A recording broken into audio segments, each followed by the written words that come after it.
নেতৃবৃন্দ আছে, সকলকে জানাই আমি আমার সংগ্রামী সালাম এবং শুভেচ্ছা।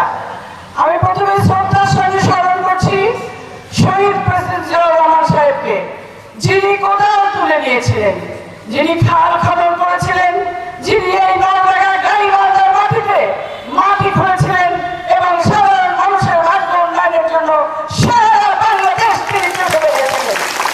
আমরা তাকে শ্রদ্ধার সঙ্গে স্মরণ করছি, কারণ তার জীবনযাত্রা ছিল অতি সাধারণ। তিনি বাংলাদেশকে সত্যটা বাংলাদেশ হিসেবে পরিচিতি করেছিলেন সারা বিশ্বে। আমরা জানেন, যখন শেখ মুজিবুর রহমান সাহেব এই বাংলাদেশের দায়িত্ব গ্রহণ করেছিলেন, তখন শুধু লুটপাট শুরু হয়েছিল শুধুমাত্র ব্যালট চুরি নয়, সাথে সাথে দেশের সম্পদ লুণ্ঠন শুরু হয়েছিল, চারিদিকে হাহাকার শুরু হয়েছিল, দুর্ভিক্ষ দেখা দিয়েছিল। সেই মুহূর্তে আপনারা জানেন, তাদের মধ্যে গোলমাল করে তার দলের লোকরাই তাকে মৃত্যুবরণ করেছিলেন। তারপর আপনারা জানেন, জিয়াউর রহমানের হাতে ক্ষমতা এসেছিল। এটা কিভাবে এসেছিল? এখানে সমস্ত জনতা এবং সৈনিককে তার হাতে ক্ষমতা দিয়েছিলেন। তিনি কিন্তু অত্যন্ত সুদূর পরিকল্পনা নিয়ে এই দুর্ভিক্ষ পরিত দেশকে অত্যন্ত স্বনির্ভর বাংলাদেশে গড়ে তুলেছিলেন। তার মধ্যে ছিল ইসলামিক ভাবধারা। তিনি প্রথমে বিসমিল্লাহির রহমানির রহিম সংযোজন করেছিলেন সংবিধানে। এছাড়াও তিনি ইসলামিক জীবনধারায় আমাদের দেশটাকে গঠন করার জন্য চেষ্টা করেছিলেন, কারণ তিনি চেয়েছিলেন এটা চোরের দেশ নয়, এই বাংলাদেশ হবে শস্য শ্যামলা বাংলাদেশ। আমাদের দেশের সুন্দর মাটি, ভালো আবহাওয়া এবং সুন্দর মানুষ, তাই তিনি বলেছিলেন এই দেশকে গড়ানো কোনো কঠিন কাজ না, এবং তিনি তা করেছিলেন। আপনারা দেখেন, তিনি কিন্তু ইসলামকে ভালোবেসেছিলেন বলেই তিনি মৃত্যুর সময় তার কাছে আমরা কি দেখেছিলাম? একটি তসবিহ, তার মধ্যে একটা ছেঁড়া গেঞ্জি, এই ছিল তার সম্বল এবং জায়নামাজ। তাহলে তিনি কতটুকু ইসলামিক মাইন্ডে ছিলেন। কিন্তু এখন আমরা দেখতে পাচ্ছি অনেকে কেউ বলে হাত পাকায় যদি ভোট দেওয়া যায় তাহলে নাকি হযরত মুহাম্মদ সাল্লাল্লাহু আলাইহি ওয়াসাল্লাম ভোট পাবেন। আবার কেউ বলে যে যদি জামাতকে ভোট দেওয়া যায় তাহলে নাকি ভেস্ত পাওয়া যাবে।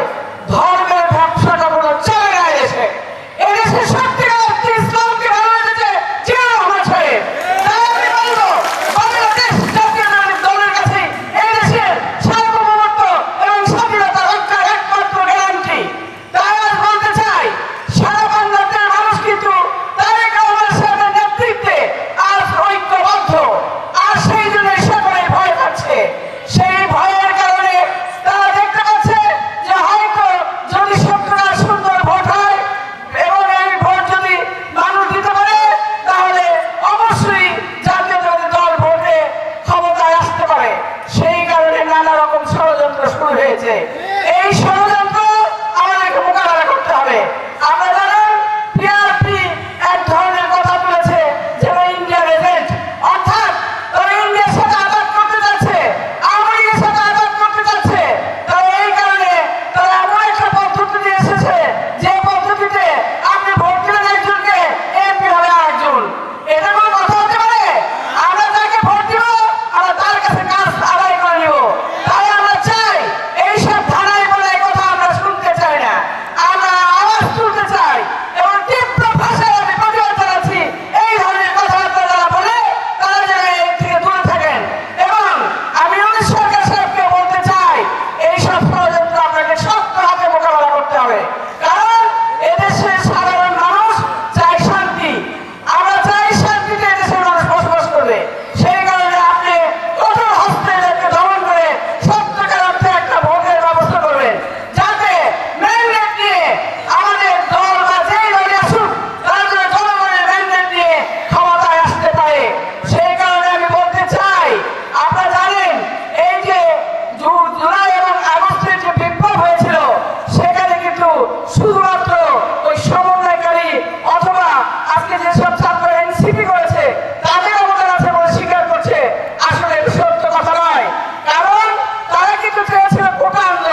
তিনি বলেছিলেন।